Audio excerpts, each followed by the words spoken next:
Ok, je vous salue. Je veux faire cette petite vidéo pour expliquer certaines choses par rapport à l'homme même sur la terre. Vous savez, il y a deux éléments qui contrôlent l'homme ou qui contrôlent le destin de l'homme, la prière ou le sacrifice. Et je m'en vais vous expliquer que dans cette vie, des fois nous prions à travers les doutes, des fois nous faisons nos choses et nous doutons.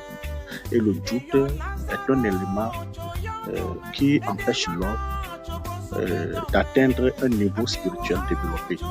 C'est pourquoi, à part la prière, tous les spécialistes spirituels sont d'accord sur un principe. Si ce n'est pas la prière, ça doit être le sacrifice. C'est pourquoi je vous conseille que pour pouvoir vivre heureusement cette année 2023, je vous conseille de faire vos choses, de vous imbiber dans les sacrifices. Les sacrifices de bonne odeur, sacrifices non pas comme sacrifice de Caïn, mais des sacrifices d'Abel. Pourquoi je le dis? Nous savons que les grands spirituels, Christ par exemple, Jésus-Christ, Mahomet et tous les autres, Bouddha, que sais-je encore, sont tous d'accord que le sacrifice parle. C'est pourquoi même dans 2 Rois, chapitre 4 ou bien 1 Roi, chapitre 17, nous avons remarqué que ceux à qui Dieu, à travers les hommes, ont demandé à faire des sacrifices ne sont pas forcément des gens nantis.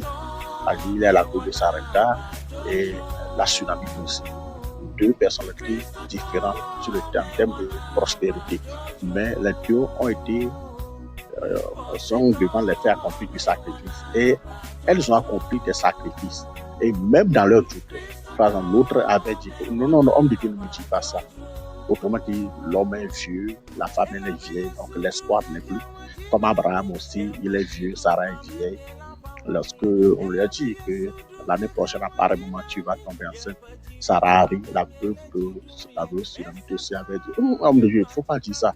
L'un de voir ces idées, ne me trompe pas. Mais le miracle est arrivé. Pourquoi? Parce que les deux personnages, Abraham, veuve de Sarepta, ou la Sunamite, les trois par exemple, ont fait des sacrifices. Sacrifices en acceptant le loger des hommes de Dieu. À part ça, sacrifice. Dans l'Ancien Testament, nous savons de quoi il s'agit.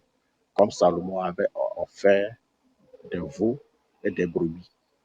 Christ s'est offert lui-même pour nous en sacrifice de bonne odeur. Et voilà, ça nous a donné le salut aujourd'hui. Donc, je vous conseille de savoir que cette année, même nos doutes ne peuvent pas annuler le sacrifice que nous aurons à faire à Dieu.